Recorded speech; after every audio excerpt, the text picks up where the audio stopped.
Assalamualaikum warahmatullahi wabarakatuh.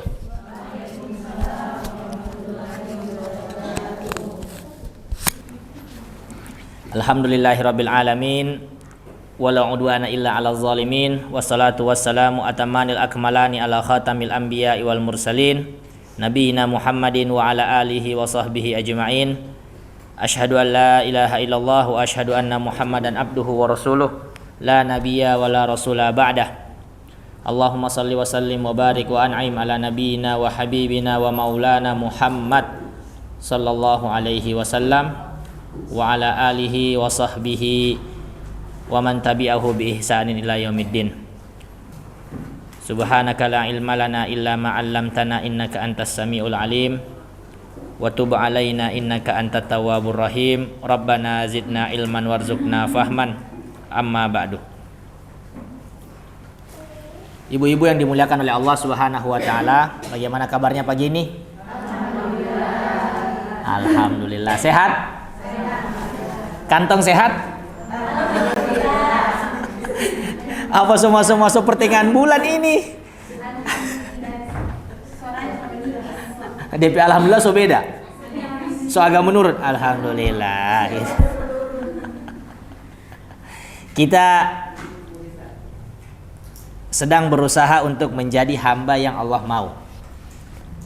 Kita orang-orang yang pernah salah yang berusaha untuk menjadi orang soleh.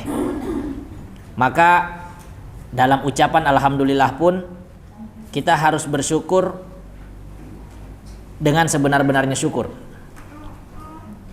Bukan kita ucapkan alhamdulillah Ustadz, tapi ini bukan betul-betul alhamdulillah. Ketika ada tapi, Masya Allah, jadi anak alim soleh insya Allah. Alim soleh, tidak ada masalah. Anak-anak mau jungkir balik di sini, mau gulung-gulung, tidak ada masalah saya. Betul, wallahi tidak ada masalah. Malah lebih baik gitu daripada mereka di luar sana tidak jelas apa kerjanya. Lebih baik di sini. Semoga mereka di masa-masa yang akan datang menjadi alim, soleh, alimah, solehah semuanya. Oke, tadi saya sampaikan tentang the real syukur. Syukur yang sebenar-benarnya. Syukur tanpa tapi. Syukur tanpa tapi. Itulah yang sebenar-benarnya syukur. Allah kasih kita banyak, alhamdulillah. Allah kasih kita sedikit, alhamdulillah. Pernah ingat kemarin cerita tentang ustadz-ustadz yang kecelakaan mau ke toko rondo? Ingat? Pernah saya ceritakan kemarin? Iya kan? Jadi ada satu adik kelas saya yang mintanya pengabdian ke Gontor Putra Poso. Dan kalau dia Gontor Putra Poso harusnya satu bis dengan bis yang rombongan kecelakaan. Harusnya. Dan dia sudah di ACC. Awal Ramadan minta pengabdian di sana di ACC. Mendekati keberangkatan langsung dapat surat dari pondok, kamu dipindah. Tidak jadi ke Pondok Putra, tapi ke Pondok Putri, tetap di Poso. Jadi dari Gontor 11 Putra pindah ke Gontor 6 Putri. Sempat dongkol. Kenapa saya dipindah? Padahal maunya itu di Gontor Putra begini-begini. Karena infonya sampai ke Jawa itu kalau di Poso ini itu bisa sambil mengajar, bisa sambil rekreasi. Santai lah dibandingkan dengan pondok Gontor yang di Jawa. Makanya sempat dongkol dan lain sebagainya. Akhirnya mau tidak mau dia harus mempercepat tiket keberangkatannya. Karena di Gontor itu tidak boleh berbarengan antara putra sama putri. Tidak boleh berbarengan. Keberangkatan itu tidak boleh berbarengan. Makanya pun waktu kedatangan dipisah. Kalau misalnya putra itu batas akhir masuk pondok 10 Syawal, putri 9 Syawal. Jadi selalu dibuat terpisah. Makanya dia yang sebenarnya sudah persiapkan tiket untuk perjalanan ke pondok putra, harus dia percepat tiketnya maju. Otomatis liburan berkurang. Betul? Liburan berkurang. Tapi ketika dia sampai di pondok putri beberapa hari setelahnya, karena kan pondok putri itu datang dengan bis yang sama, otobus perusahaannya sama. Sewa itu Beberapa hari setelah datang di pondok, dia dengar kabar kecelakaan Gontor Putra, sujud syukur. Sujud syukur bukan berarti mensyukuri orang yang kecelakaan, tidak. Ternyata Allah punya rencana di balik itu. Seandainya dia ikut sama-sama tetap di Pondok Putra pengabdiannya, mungkin dia termasuk korban. Mungkin dia termasuk korban. Tapi lihat bagaimana cara Allah bekerja dalam kehidupan kita. Kadang-kadang sesuatu yang tidak kita inginkan malah itu baik untuk kita. Sesuatu yang sangat kita inginkan malah ternyata tidak baik untuk kita. Makanya dikasih banyak, alhamdulillah. Dikasih sedikit, alhamdulillah. Tidak dikasih sama Allah, alhamdulillah. Ada rencana di situ. Ada rencana di balik itu. Ya, dengan berbagai macam kata-kata. Di balik musibah ada ini, di balik udang ada batu apa dan sebagainya. Di balik udang ada batu ya. Seberapa besar udangnya itu? Astagfirullahalazim, astagfirullahalazim. Ibu-ibu yang dimuliakan oleh Allah Subhanahu wa taala, di kesempatan sebelumnya kita sudah membahas tentang satu materi bahwa untuk menjaga keharmonisan keluarga itu kuncinya dua. Perempuan jaga lisan, laki-laki jaga mata, jaga pandangan. Perempuan jaga lisan. Ingat, Rasulullah Shallallahu Alaihi Wasallam menyampaikan ke kita bahwa sebanyak-banyaknya penduduk neraka itu golongan perempuan. Ini sudah disampaikan 1400 tahun yang lalu. Dan itu fakta. Tapi semoga yang hadir saat ini tidak termasuk dari penduduk neraka. Amin. Jauhkan kami dari neraka ya Allah. Jauhkan kami dari neraka ya Allah.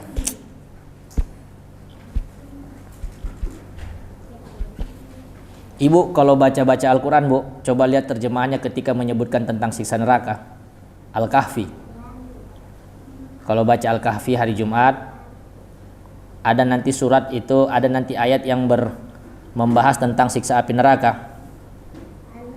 Kata-katanya itu ada satu yang saya ingat itu suradikuha. Masya Allah. Dibakar sampai melepuh, disiram air panas, hangus mati dihidupkan lagi, merasakan siksa yang sama itu. Sakit. Itu sakit. Sakit. Dan itu siksa di neraka itu abadi. Kalau mau dibayangkan, dihayati itu ayat Al-Quran, dilihat artinya, ya Allah, kalau saya yang kena ini bagaimana rasanya? Sedangkan bakar rumput saja, makin besar api, sudah panas. Tidak berani kita dekat-dekat. Apalagi kalau dikasih masuk dalam api itu. Allah, a'udzubillah wal.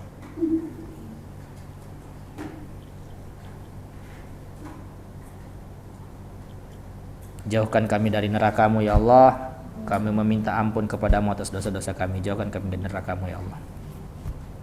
Kita semua punya dosa ya. Tidak ada yang tidak punya dosa di sini. Kita semua punya masa lalu masing-masing. Kita semua punya masa lalu yang gelap masing-masing. Tapi ampunan Allah itu sangat luas. Ampunan Allah sangat luas. Maka jangan putus asa. Jangan putus asa. Selama nafas masih berhembus, sebesar itu pula ampunan Allah terbuka luas sangat bagi kita. Maka manfaatkan setiap kegiatan kita itu sebagai jembatan untuk menghapuskan dosa-dosa kita. Oh, saya mau jualan nasi kuning. Saya selalu sampaikan, saya mau jualan nasi kuning. Saya mau jualan sayur masak. Mana ibu yang jualan sayur masak gitu ya? Saya suka kelornya. Ibu yang jualan sayur masak di situ di bawah, yang dekat jalan banyak baliho itu. Saya suka daun kelornya, masya Allah. Kelor santannya, masya Allah. Saya jualan sayur masak. Saya jualan nasi kuning. Jangan dijadikan itu hanya sekedar jualan yang menjadi rutinitas kita sehari-hari. Jangan. Cuma sekedar jual, dapat uang, kasih sekolah anak-anak, kasih makan anak-anak, selesai. Jangan. Kalau cuma sampai segitu keinginan kita atau niat kita ketika memasak, rugi. Dengan waktu yang sudah kita keluarkan, tenaga yang sudah kita keluarkan, rugi. Tapi sambil ibu masak nasi kuning, sambil ibu masak daun kelor, masak ikan saus, goreng tempe, goreng bakwan, niatkan ya Allah, semoga makanan ini bisa menjadi sumber energi beramal soleh bagi orang yang memakannya. Sumber energi amal soleh.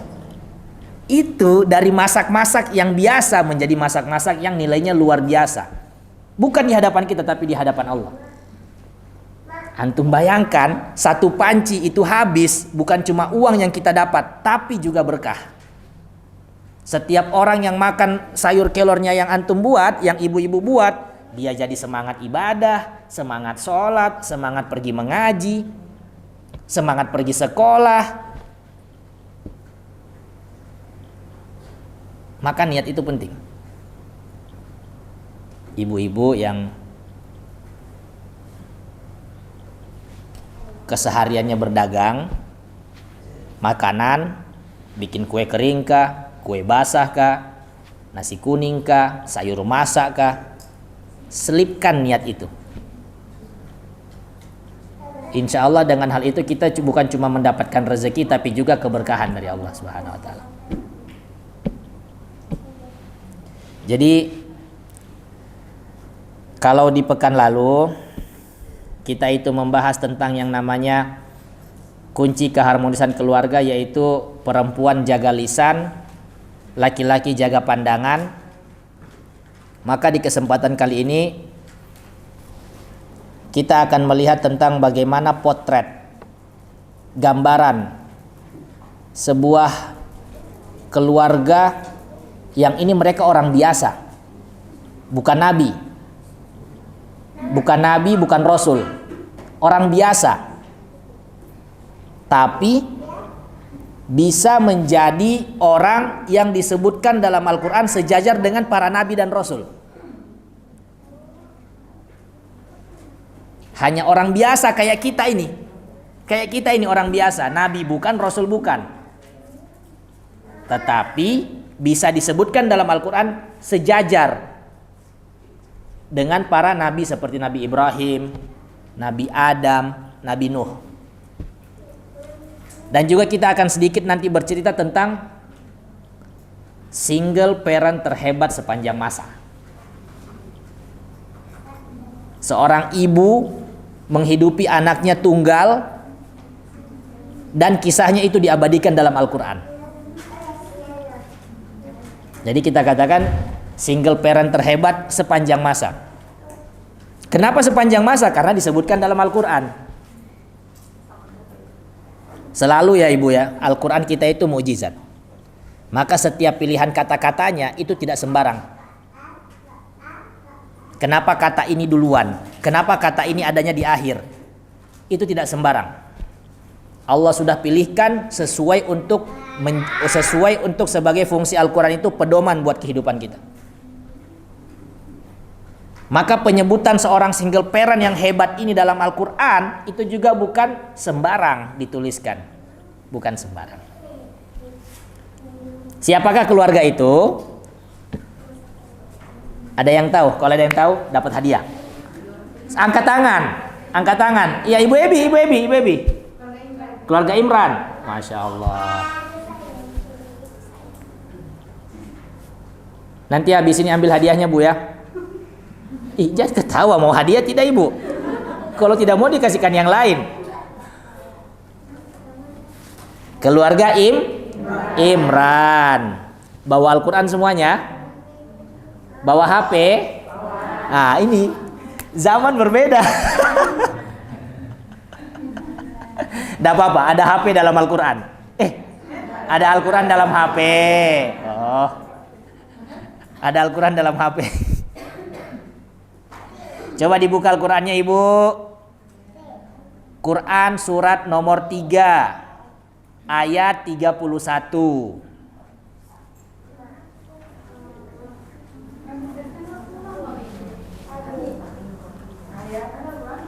Ayat 31.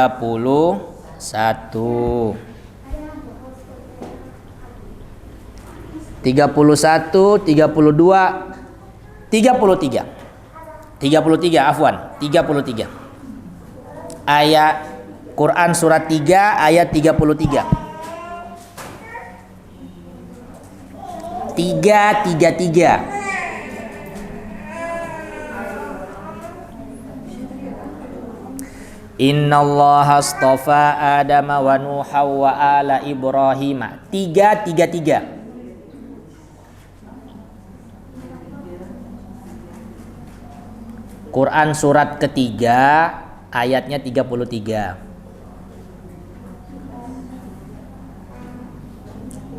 Sudah dapat ibu-ibu? Ada terjemahannya di Al-Qur'annya? Oke. Perhatikan ayat ke-33 dulu. Innallaha astafa Adama wa Nuhan. Sesungguhnya Allah Subhanahu wa taala mensucikan, mengangkat derajat, menjaga nama baiknya. Siapa? Adam. Adam siapa ibu? Nabi atau bukan? Nabi. Jangan antum bilang Adam tetangga saya Ustadz. Pelanggaran antum. Adam ini yang disebut dalam ayat ini Nabi. Allah mengangkat derajat Nabi Adam. Nuh Nabi bukan? Nabi. Alim soleh insyaallah. Ala Ibrahim, keluarga Ibrahim. Nabi bukan? Nabi. Kenapa dibilang keluarga Ibrahim bukan Nabi Ibrahim? Ibu, Nabi Ibrahim itu punya julukan. Julukannya kakeknya para nabi. Kakeknya para nabi. Jadi dari Nabi Ibrahim itu beliau punya anak. Namanya yang pertama Ismail. Kemudian anak kedua Anak kedua Nabi Ibrahim namanya Ishak. Oke, Ishak ini dari istri pertama atau istri kedua? Istri pertama ini. Oh, saya mau bikinkan pertanyaan antum nanti di grup. Istri Nabi Ibrahim itu yang pertama namanya Siti Hajar atau Siti Sarah? Siti Hajar atau Siti Sarah? Siti Sarah yang pertama. Namanya Nabi Ibrahim itu Nabi Ibrahim. Namanya Nabi Ibrahim ibu. Jangan terpusing-pusing. Jadi namanya Nabi Ibrahim. Beliau punya istri yang pertama Siti Sarah. Nikah bertahun-tahun belum dikaruniai anak. Baru nikah yang kedua sama Siti Hajar. Ternyata dari Siti Hajar dapat keturunan langsung Nabi Ismail. Kemudian atas perintah Allah disuruh pindah dari Palestina keluar ke Mekah. Mekah saat itu tanah tandus, tidak ada apa-apa sama sekali. Pindah ke sana, bawa anaknya, masih bayi. Ibu bayangkan, masih bayi. Kalau bukan karena perintah Allah tidak mungkin dibuat sama Nabi Ibrahim seperti itu. Tapi karena perintah Allah disuruh ke sana. Ini jangan salah tangkap ya ibu ya, bukan karena baku bakalai antara istri pertama sama istri kedua disuruh pindah. Enggak usah, pindah bawa anakmu sana sama istrimu, bukan. Karena perintah Allah disuruh ke sana. Kemudian Nabi Ibrahim ya sesekali aja datang. Dalam prosesnya Nabi Ibrahim makin tua, bahkan istrinya yang pertama ini sudah bukan istri yang dibilang umur produktif, tapi Allah kasih kabar gembira kelahiran Nabi Ishak. Ishak bukan Isa. Ishak. Jadi dari Siti Sarah lahirlah Nabi Ishak, dari Siti Hajar lahirlah Nabi Ismail. Itu lama menantinya. Baru istri pertamanya punya anak, lama menantinya. Makanya dari Nabi Ishak itu lahirlah Nabi Yakub. Dari Nabi Yakub turun ke bawah itu semua keturunannya Nabi. Anak cucunya nanti itu Nabi sampai Nabi Isa. Semuanya punya nasab sampai ke Nabi Yakub. Musa, Ismail, Daud, Zakaria, Ilyasa, semua nasabnya ke Nabi Ishak. Nabi Ismail tidak ada keturunannya Nabi. Hanya orang-orang soleh ada, tapi diangkat Nabi dan Rasul tidak ada. Tapi nanti terakhir Nabi Muhammad itu lahir dari nasabnya Nabi Ismail. Kalau ditarik ini semuanya, ujungnya ke Nabi Ibrahim. Para nabi dan rasul yang berasal dari Bani Israel, ibu tahu kenapa namanya Bani Israel? Nabi Israel adalah Israel adalah nama lain dari nabi. Nabi siapa itu? Nabi siapa itu?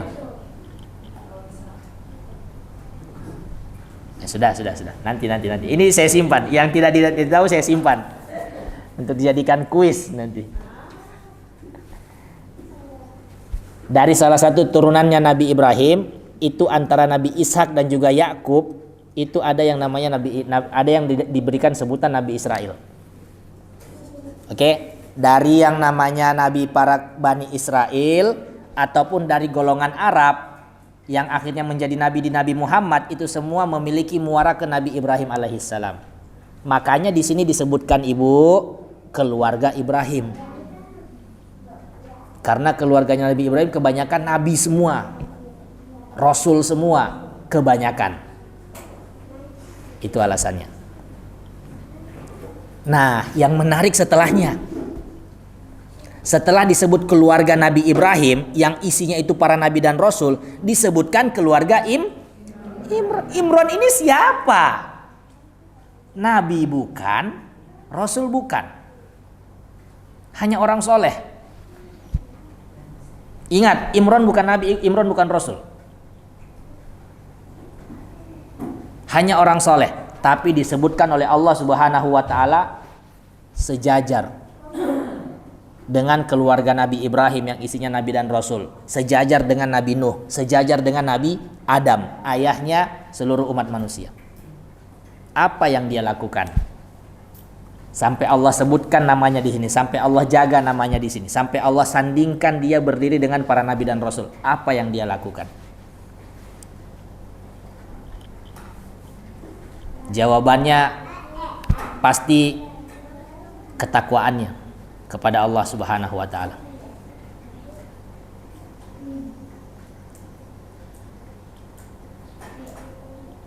Ibu tahu Siti Maryam? Maryam tahu? Siti Maryam, ibunya Nabi Isa. Kalau dalam agama Nasrani disebut apa? Maryam juga. Oh, Bunda Maria. Bunda Teresa, Bunda Maria. Kalau dalam Al-Quran disebut Maryam. Maryam ini anaknya siapa ya? Ayahnya Maryam siapa? Imran. Betul. Ibu dapat hadiah lagi, Bu.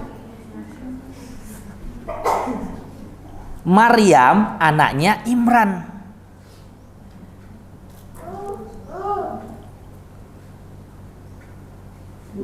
Jadi begini, dalam kisahnya itu Maryam lahir tanpa ada bapaknya di sampingnya, meninggal duluan. Imran sudah meninggal duluan sebelum anaknya Maryam ini lahir.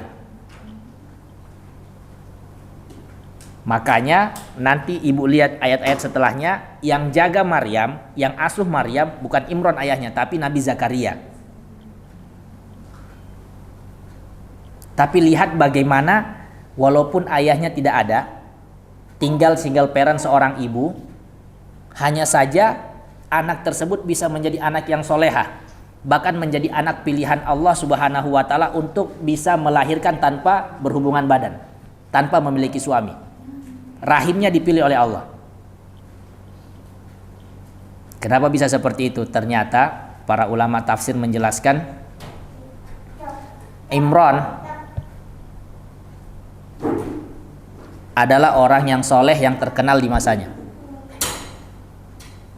Karena kesolehannya, karena doa-doanya, Allah menyimpan doa-doa tersebut untuk anaknya. Allah menyimpan semua permintaan-permintaan baik Imran rahimahullah untuk anaknya Maryam. Begitu Imran, begitu juga istrinya. Di sini kita dapat pelajaran penting bahwa seorang ayah itu tidak hanya memikirkan apa yang bisa dia tinggalkan untuk anak istrinya dari segi materi dunia saja tidak bisa. Tapi dia juga harus memikirkan apa yang dia harus tinggalkan untuk anak dan istrinya dari segi akhirat. Itu tanggung jawab laki-laki. Itu tanggung jawab seorang suami. Bukan hanya yang penting uang belanja tiap bulan saya kasihkan. Uang sekolah anak-anak tiap bulan saya penuhi. Kebutuhan rumah semuanya saya isikan. Tetapi ibadah, mengaji itu tidak dikontrol. Tidak bisa. Belum menjadi kepala keluarga yang sempurna kalau seperti itu.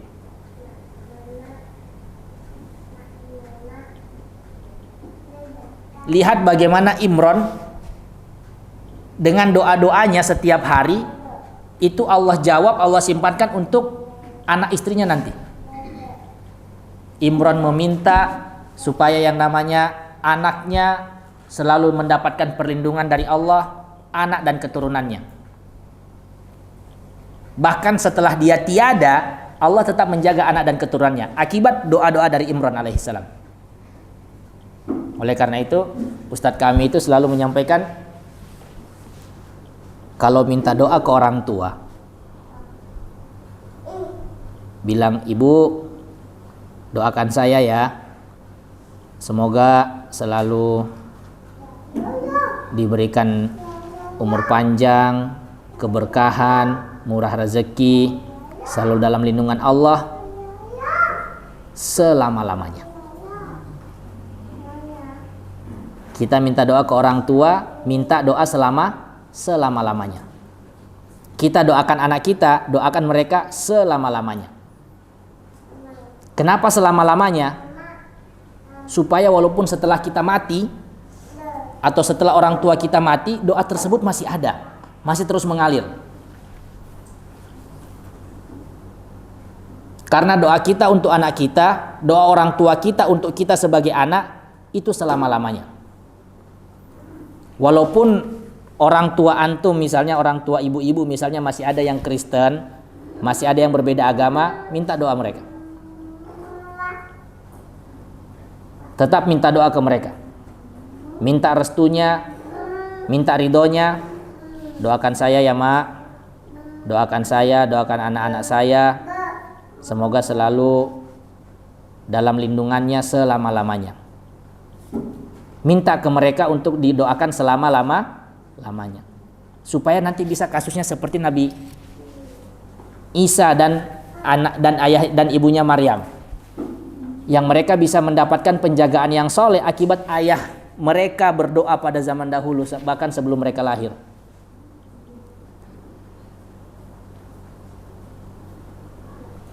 Itu dari segi ayah. Itu dari segi ayah. Kita lihat bagaimana dari segi ibu. Loncat ke ayat 34. Dzurriyyatan ba'duha min ba'din wallahu sami'un alim. Itulah generasi yang Allah sebutkan dengan generasi-generasi yang lain, dan Allah Maha mendengar lagi Maha mengetahui. Allah lagi Maha mendengar lagi Maha mengetahui. Atas alasan inilah Ibu, Allah Maha mendengar. Kira-kira kalau disebutkan ini, Allah Maha mendengar, bukankah di situ ada doa yang terpanjatkan? Betul? Ada doa yang terpanjatkan tuh. Makanya Allah Maha mendengar. Betul tidak? Tapi di ayat sebelumnya tidak ada dibilang Imran berdoa. Betul tidak? Makanya tadi itu kami katakan para ulama tafsir menyebutkan kenapa keturunan Imran bisa mendapatkan penjagaan bahkan setelah dia meninggal, karena doa-doanya. Apa alasannya? Ini di ayat 34. Allah Maha mendengar lagi Maha mengetahui. Mendengar siapa? Doa-doanya Imran untuk anak dan istrinya. Tidak pernah berhenti.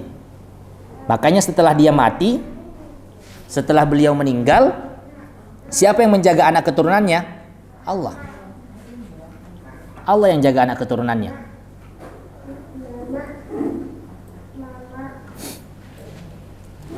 Loncat ke ayat 35.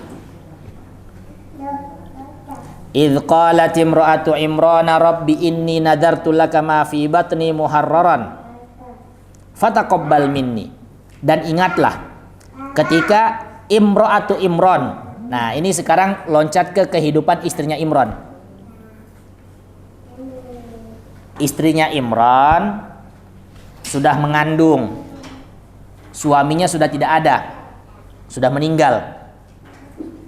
Sekarang dia sedang mengandung. Karena didikan suaminya, istrinya juga bisa mendapatkan yang namanya pengetahuan. Kalau punya anak, titipkan sama Sang Pencipta. Jangan hanya kita mendidik anak itu berlandaskan dengan ilmu yang kita tahu saja. Tidak bisa, tidak cukup. Tetapi kita butuh menitipkan, ya Allah, saya titipkan anak saya. Jaga dia. Mohon bimbing dia ya Allah selama-lamanya. Kalau kita hanya berharap kita yang jaga mereka, mau sampai kapan? Bahkan ketika di sekolah kita tidak mampu jaga mereka. Saat kita tertidur, siapa yang jaga mereka?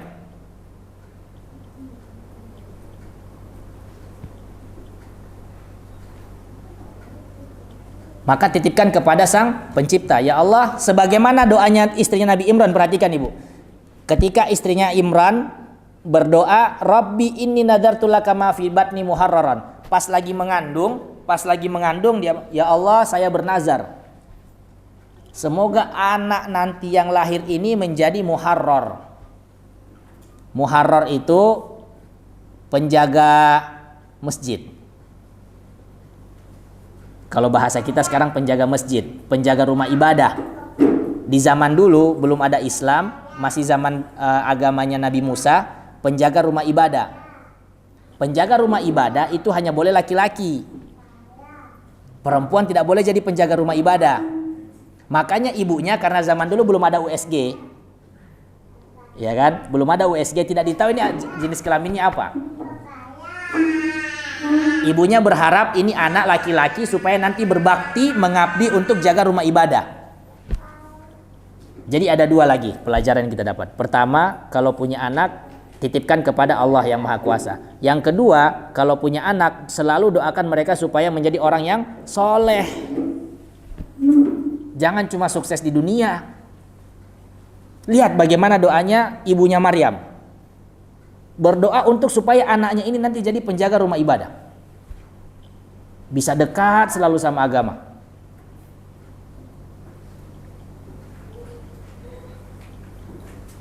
Itu penting. Inni nazartu laka ma fi batni muharraran fataqabbal minni. Innaka antas samiul alim. Sesungguhnya engkau Maha mendengar lagi Maha mengetahui. Kata-kata Maha mendengar lagi Maha mengetahui diulangi 2 kali. Ayat 35 sama ayat 34. Tandanya kedua orang tua ini tidak pernah berhenti mendoakan anaknya.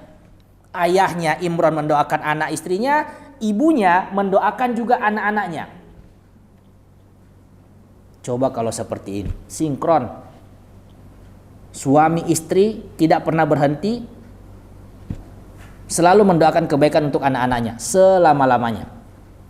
Jadinya keturunannya seperti Maryam. Ibu saya pernah ditanya, "Ibu, kenapa sekolahkan anaknya ke pondok?" Saya 4 bersaudara.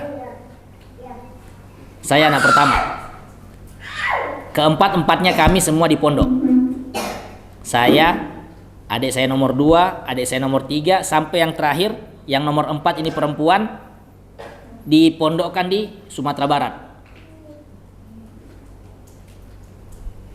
Ada pernah orang tanya sama ibu saya, "Ibu, kenapa anaknya disekolahkan di pondok?" Dibilang, "Pak," ibu saya dengan gaya bahasanya, "Saya ini orang bodoh. Saya tidak tahu agama. Tapi paling tidak, kalau pakai hitung-hitungan," kan ibu saya orang Bugis tuh. Namanya kalau orang Bugis ini menghitung biar sambil mata tertutup dia tahu uang berapa itu.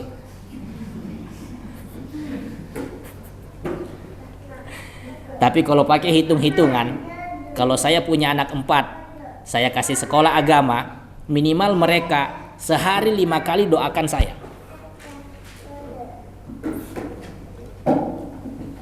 Itu jawaban ibu saya. Saya ini kalau mau ditanya alasan agama dan lain-lain saya tidak tahu, Pak, katanya. Kata ibu saya. Tapi saya mikirnya, ringkasnya, kalau anak saya semua saya sekolahkan agama, ketika saya mati minimal mereka 1 anak itu doakan saya 5 kali sehari. Jadi kalau 4 anak sehari 20. Betul tidak? Makanya saya juga kaget dengar jawaban ibu saya kayak begitu. Masya Allah. Mama saya penjual nasi kuning sampai ke situ pikirannya. Mama saya penjual nasi kuning, Bu. Mama saya penjual nasi kuning.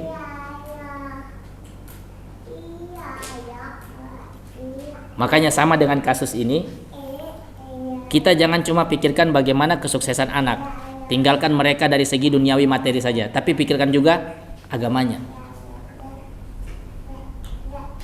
Apa yang saya bisa tinggalkan untuk anak saya dari segi agama mereka? Minimal sekolahkan anak ibu di pondok semuanya. Sekolahkan di pondok. Pondok sekarang banyak sekali. Tidak usah jauh-jauh, di atas saja ada pondok. Dekat sama Petobo. Atau mau jauh sedikit, terpisah sedikit, di sana Palu Barat banyak pondok. Donggala ada pondok. Pantai Timur, Pantai Barat ada pondok. Atau mau pisah kota, Poso ada pondok banyak. Gorontalo, Makassar. Mau pisah pulau, Jawa banyak pondok. Lebih baik ibu berpisah sekarang di dunia dengan mereka, tetapi di akhirat bisa sama-sama, daripada ibu sama-sama dengan mereka sekarang di dunia, di akhirat terpisah.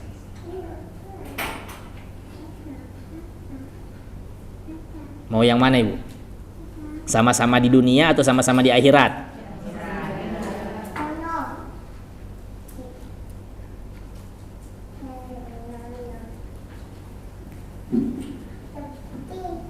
Jadi ibu yang punya anak-anak masih umur SMP, SMA, sekolahkan mereka ke pondok. Kasih mereka bekal agama. Seperti jawaban ibu saya tadi. Kenapa saya sekolahkan anak saya ke pondok? Karena kalau saya sekolahkan mereka dengan sekolah agama, setidaknya kalau saya mati mereka bisa doakan saya sehari 5 kali. Berarti kalau ada 4 anak saya bisa dapat sehari 20 kali doa. Itu minimal itu. Belum kalau sholat sunnah misalnya. Kita Allahumma gfirli wali walidayya warhamhuma kama rabbayani shaghira. Sudah terkirim. Tapi kalau tidak sekolah agama misalnya, sholatnya tidak terjaga, wah ini bahaya. Bukannya menjadi investasi kita ketika kita sudah meninggal, tapi anak-anak malah menjadi penyebab kita bisa diseret masuk neraka. Wal iyazubillah. Kalau sampai anak-anak menuntut, orang tua saya tidak suruh saya sholat dulu. Orang tua saya tidak ajar saya Al-Fatihah. Orang tua saya tidak ajar saya untuk berpuasa. Terus saya mau bagaimana ya Allah? Apa kita mau jawab? Kalau memang misalnya nyatanya seperti itu, terlalu fokus sama dunia, fokus sama pekerjaan, lupa didik anak, mau jadi apa? Kita tidak bisa menjawab apa yang ditanyakan sama para malaikat nanti. Maka mumpung masih hidup, sebelum terlambat, mumpung masih hidup, pikirkan bekal agamanya anak-anak.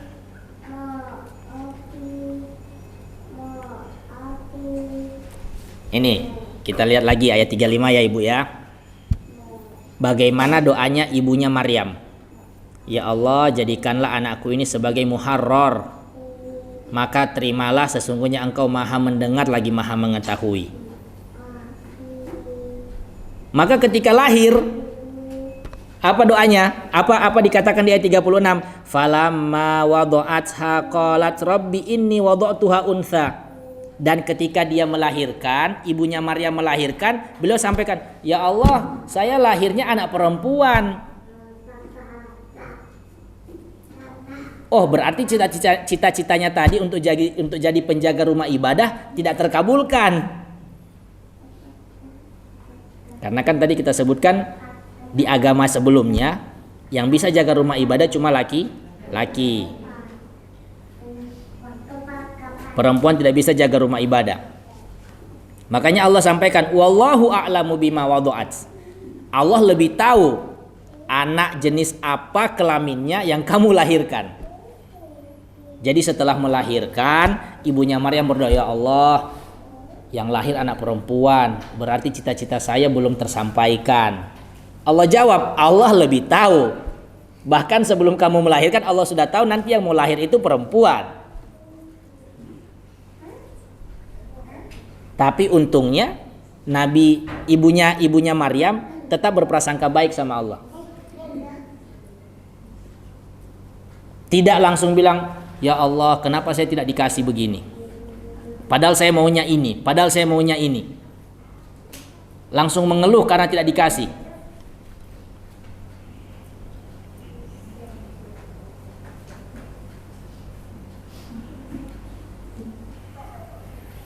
Kemudian setelah itu baru beliau sampaikan, wa inni sammaituha Maryam. Dan laki-laki dan perempuan itu tidaklah sama. Wa inni sammaituha Maryam, maka ya Allah, sekarang saya akan memberikan dia nama Maryam. Wa inni u'idzuha bika wa dzurriyyataha minasyaitonir rajim. Dan aku memohon kepadamu ya Allah, lindungilah dia, lindungilah anak keturunannya selama-lamanya dari godaan setan yang terkutuk. Ibu-ibu yang sudah punya anak, doakan anaknya seperti ini, Bu. Ya Allah, lindungilah anak saya, lindungilah anak keturunannya, walaupun masih kecil, belum menikah. Doakan dengan anak keturunannya. Lihat bagaimana ibunya Maryam, ini Maryam baru lahir ini.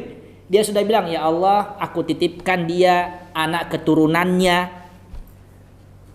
Masih bayi. Sudah dipikirkan sampai ke anak keturunannya. Makanya Muslim itu sebenarnya orang paling visioner. Pandangan seorang Muslim itu harusnya jauh ke depan. Bukan cuma apa yang bisa dilakukan saat ini, tapi apa yang bisa saya lakukan saat ini itu berdampak sampai ke masa yang akan datang. Doanya Ibunda Maryam, ya Allah, jagalah dia dan anak keturunannya. Padahal yang didoakan ini masih bayi. Lindungilah dia dan anak keturunannya dari godaan setan.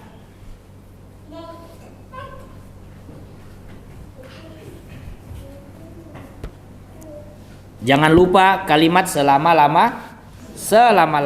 Ya Allah, lindungilah anak saya, lindungilah anak keturunannya dari godaan setan selama-lamanya.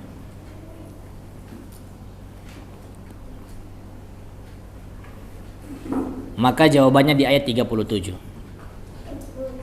Jawaban dari doa-doa Imran, jawaban dari doa-doa ibunya Maryam dijelaskan di ayat 37. Fataqabbalaha rabbuha biqabulin hasanin. Dan Allah terima dengan penerimaan yang baik. Wa ambataha nabatan hasanan, dan Allah tumbuhkan Maryam di lingkungan yang baik.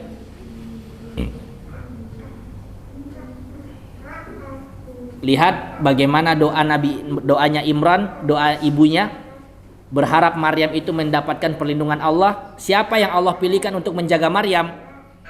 Wa kaffalaha Zakaria. Zakaria seorang nabi, tidak gemen-gemen. Allah pilihkan yang paling terbaik yang jadi pengasuhnya Maryam. Allah pilihkan yang paling terbaik. Walaupun ayahnya sudah meninggal, Allah jadikan seorang nabi pengganti sosok ayahnya untuk menjaga Maryam. Akibat apa? Doa. Doa. Akibat doa.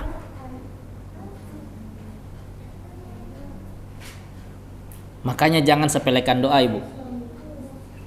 Jangan sepelekan doa. Kalau ibu-ibu habis amal soleh, habis ngaji misalnya, setelah mengaji berdoa sedikit, ibu. Salah satu waktu paling baik untuk berdoa ketika kita habis beramal soleh. Berdoa sedikit, gunakan itu, semoga itu mustajab langsung. Ya Allah, saya niatkan amal soleh saya ini sebagai wasilah, jembatan. Semoga anak saya, keturunannya menjadi anak-anak yang soleh. Engkau jaga dari godaan setan selama-lamanya. Insya Allah akan diijabah. Pasti, yakin. Allah akan ijabah.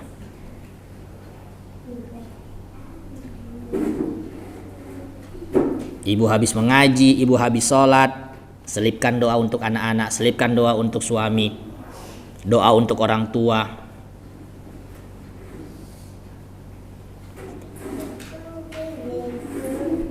Dan lihat bagaimana Allah menjawab doa-doa kita nanti.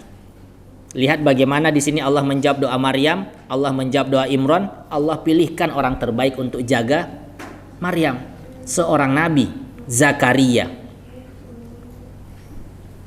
Kullama dakhala 'alaiha Zakaria al-mihraba wajada indaha rizqan. Di sini lagi, Masya Allah, asik sekali ini ayatnya. Ketika Nabi Zakaria, Allah sudah pilihkan yang jaga Maryam ini orang terbaik, seorang nabi. Tapi namanya manusia, walaupun manusia paling terbaik pasti ada yang namanya kekurangan. Itu manusia, alami itu. Bahkan seorang nabi pun pasti memiliki kekurangan. Ada waktu-waktu di mana Nabi Zakaria tidak bisa jaga Maryam. Betul? Sama kayak kita, orang tua, ada waktu di mana kita tidak bisa jaga anak kita. Saat mereka sedang ke sekolah, kita sedang di tempat kerja, kita tidak bisa jaga mereka. Saat kita tertidur, kita tidak bisa jaga mereka. Saat kita sedang sholat, kita tidak bisa jaga mereka. Maka jangan hanya berlandaskan pada kemampuan kita toh untuk jaga anak, jangan. Tapi titipkanlah kepada Allah yang menciptakan anak-anak kita. Titipkan anak-anak kita kepada Allah yang Maha menjaga. Lihat di sini, Bu, lihat di sini.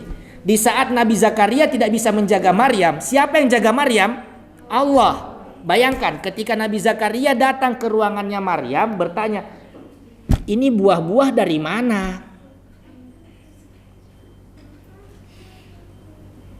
Jadi buah-buah yang ada di kamarnya Maryam itu buah-buah yang tidak ada musimnya saat itu. Contoh, sekarang musim durian bukan? Musim. Yang tidak musim sekarang apa ini? Musim, jangan hujan, Ibu. Buah-buah, terang bahas buah-buah ini. Rambutan misalnya. Sekarang bukan musim rambutan, tapi Nabi Zakaria ketika ke kamarnya Maryam, dia dapat rambutan. Dia tidak pernah kasih loh. Nabi Zakaria tidak pernah kasih. Mau dicari di mana? Tidak musim. Tapi bisa ada. Siapa yang kasih? Lihat di sini jawabannya Maryam siapa? Ketika ditanya, "Ya Maryam, anna laki hada?" Ini makanan semua ini yang tidak bisa didapat di luar, kamu dapatkan dari siapa? Jawaban Maryam, qalat huwa min indillah. Itu semua dari Allah. Sesungguhnya Allah Maha memberikan rezeki dan tidak ada yang bisa menghalangi rezekinya Allah. Tanpa batas, min ghairi hisab, tanpa batas. Buah-buah yang tidak ada di Palestina saat itu, lagi tidak musim, ada di kamarnya Maryam. Nabi Zakaria tidak bisa memberikan buah itu, Allah berikan. Di sini pelajarannya, bahwa kita ketika mau menitipkan anak, jangan cuma berlandaskan kepada kemampuan kita tok, tapi titipkan juga sama Allah Subhanahu wa taala. Ketika kita ingin mendidik anak, anak sudah jauh pergi ke perantauan, sekolah di Jawa, sekolah di luar pulau, sekolah di luar kota. Saat kita tidak mampu menjaga lagi mereka, membersamai mereka, titipkan kepada Allah yang Maha menjaga. Dan Allah pasti jawab doa-doa kita. Sebagaimana Allah menjawab doa-doanya Imran untuk anaknya, sebagaimana Allah menjawab doa-doa ibunya Maryam untuk anaknya.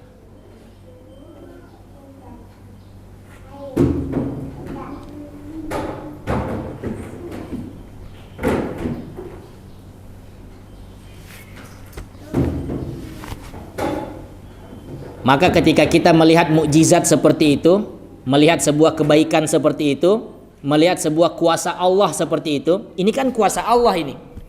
Nabi Zakaria datang pergi ngecek kamarnya Maryam, didapat buah yang lagi tidak musim di Palestina saat itu. Maka ini sebuah keajaiban. Ketika kita melihat kekuasaan Allah seperti itu, langsung manfaatkan untuk berdoa. Ayat 38, Nabi Zakaria berdoa. Dia bilang, oh ini berarti dari Allah. Ini berarti sebuah keajaiban. Ini mukjizat dari Allah. Dia berdoa, hunalika da'a Zakaria rabbah qala rabbi habli min ladunka dzurriyyatan thayyibah innaka sami'ud du'a. Jadi Ibu, pada saat itu ketika Nabi Zakaria menjaga Maryam, Nabi Zakaria belum dikaruniai anak. Sudah lama menikah, belum dikasih anak. Makanya doa beliau yang paling sering didoakan adalah doa diberikan keturunan yang soleh, keturunan yang baik. Ketika dia melihat ada kuasa Allah, Allah turunkan di kamarnya Maryam saat itu, dia langsung pakai untuk berdoa pada masa itu juga. Maka ketika kita melihat sebuah tanda-tanda kekuasaan Allah di muka bumi, langsung berdoa. Itu waktu mustajab untuk berdoa.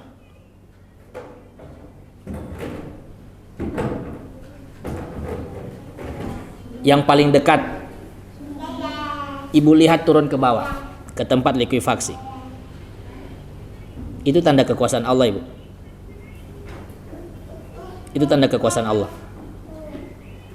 Maka ketika kita ada waktu datang ke situ, ingat kembali dulu ini jalan ini seperti apa. Saya yakin ibu-ibu pasti punya memori masing-masing seperti apa yang ada di situ. Maka ingatlah bahwa semua ini terjadi atas kuasa Allah.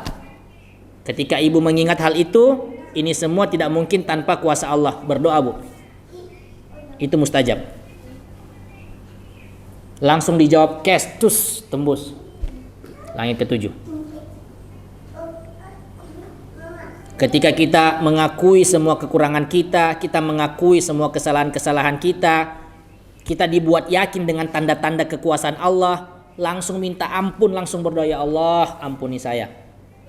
Ya Allah, saya ini punya banyak sekali kekurangan, punya banyak sekali keterbatasan.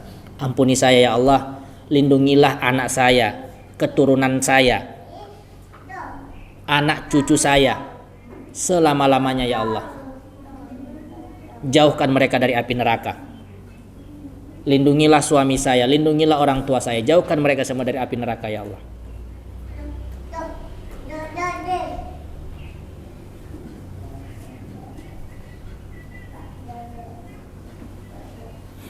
Ibu-ibu yang dimuliakan oleh Allah Subhanahu wa taala. Kita sampaikan, ketika kita melihat tanda-tanda kebesaran Allah, langsung manfaatkan momen itu untuk berdoa. Karena itu waktu mustajab. Lihat ayat 39, Ibu. Lihat ayat 39. Habis Nabi Zakaria berdoa, di waktu itu langsung dijawab sama Allah. Fanadathul malaikah, langsung dipanggil sama malaikat. Hei Zakaria. Ketika Zakaria sedang sholat, dipanggil, hei Zakaria. Annallaha yubashiruka biyahya. Allah berikan kabar gembira kepadamu seorang anak yang selama ini kamu sudah tunggu-tunggu.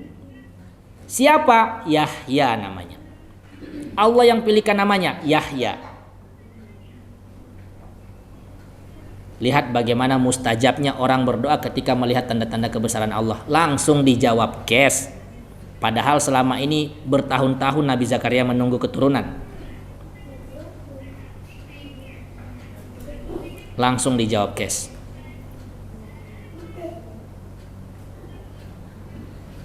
Maka jangan kita meremehkan kekuatan doa. Jangan kita meremehkan kekuatan doa. Jangan kita pandang enteng doa. Apalagi ibu, sebagai seorang ibu, ibu-ibu nih, sebagai seorang ibu, jaga lisannya bu. Jaga lisannya. Jangan torang dibikin jengkel sama anak-anak, keceplosan doakan mereka yang baik, yang tidak baik. Jangan, hati-hati. Hati-hati. Karena emosi keluar kata-kata dasar ngana anak tit gitu. Karena emosi sekejap, akhirnya hidup anak-anak kita itu sengsara sampai kita meninggal sengsara. Jangan, hati-hati. Makanya kan tadi saya mengingatkan tuh, perempuan jaga lisan.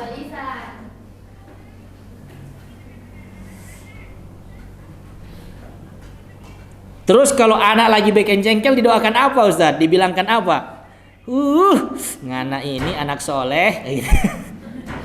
Doakan begitu kan? Jangan dibilangkan, ngana ini dasar anak tit gitu.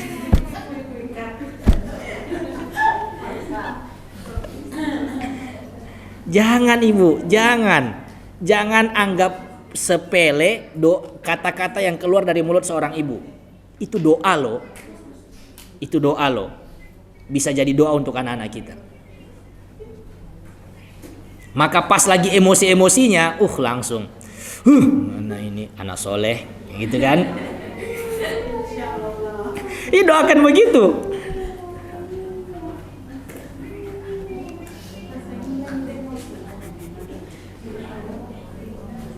Jadi sambil dicubit, biasa anak-anak kan dicubit. Mana ini anak soleh, gitu.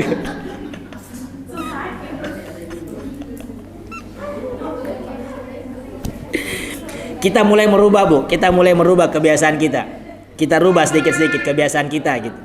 Biasa kalau marah itu anak dikata-katai sembarang, apa segala macam, yang penting emosi dulu kita keluarkan. Jangan. Sekarang tidak boleh begitu. Lihat bagaimana ini doa. Lihat bagaimana doa itu bekerja. Bahkan setelah kita mati ibu, doanya Imran tadi itu setelah dia mati masih bekerja untuk anak dan istrinya. Lihat bagaimana tadi. Makanya kita harus pilih kata-kata yang mau dikeluarkan. Sama anak-anak kita, sama cucu, pilih kata-kata, jangan sembarang karena cuma emosi sesaat. Akhirnya menyesal selama-lamanya. Anak kita hidupnya jadi susah, cari kerja susah, cari jodoh susah. Mungkin gara-gara sempat doa-doa kita dulu, kata-kata yang kita tidak rasakan, tidak sadar, mempersulit hidup mereka. Maka maafkanlah mereka, maafkan. Ibu ini Masya Allah. Kunci surga kami ini sebagai anak ada sama ibu.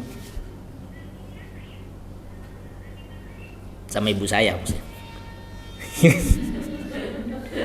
Bercanda bu, bercanda, jangan terlalu serius. Stop. Maka bersyukur ibu. Ibu sudah dipilih oleh Allah menjadi seorang ibu untuk anak-anak. Selalu doakan yang baik-baik untuk mereka.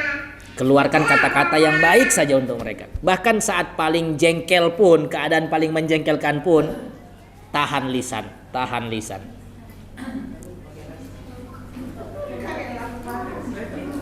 Jangan di resleting. Ditahan lisan. Jengkel boleh jengkel, tapi doa kebaikan untuk anak jangan berhenti.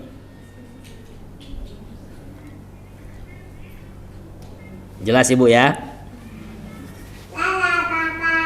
Itulah beberapa hal yang bisa kita teladani dari kisah keluarga Imran.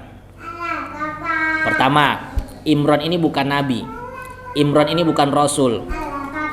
Hanya orang biasa sama kayak kita. Tapi karena doanya, karena ibadahnya, Allah bisa berdirikan sama-sama, Allah sebutkan sama-sama dengan para nabi dan rasul. Kemudian yang kedua, doa itu jangan disepelekan. Lihatlah bagaimana Imran walaupun sudah meninggal,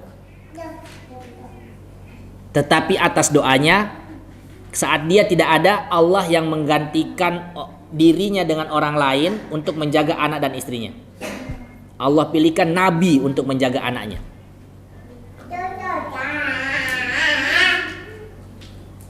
Kemudian lihat bagaimana doa ibunya Imran. Kadang-kadang kita berdoa pengennya A, tapi yang datang B. Jangan mengeluh, disyukuri saja.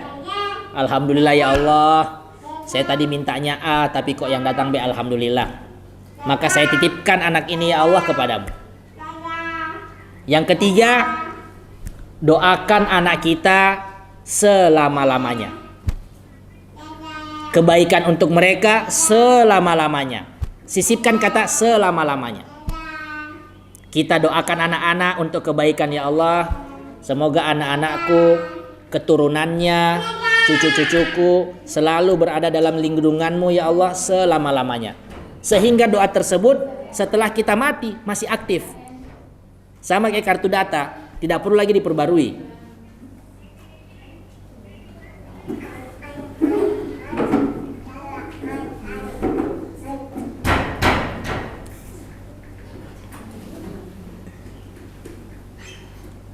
Kemudian yang keempat, ketika melihat tanda-tanda kebesaran Allah langsung berdoa.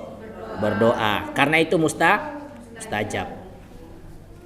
Nabi Zakaria lihat tanda-tanda kebesaran Allah lewat buah-buah yang Allah kirimkan di kamarnya Maryam, yang tidak ada musimnya tapi kok bisa ada di situ. Seingatnya dia tidak pernah kasih itu buah juga, tapi kok bisa ada. Langsung berdoa, minta anak, langsung diijabah sama Allah. Maka itu 4 pelajaran penting yang bisa kita ambil dari kisah keluarga Imran. Semoga apa yang kita sampaikan ini ada manfaatnya. Dan semoga apa yang bermanfaat bisa kita amalkan. Dan semoga yang kita amalkan diterima oleh Allah Subhanahu wa taala. Ada pertanyaan? Tidak ada? Baik, kita tutup dengan alhamdulillahirabbil alamin. Doa kafaratul majelis.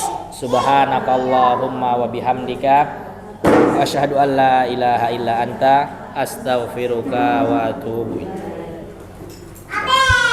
Terima kasih atas waktunya.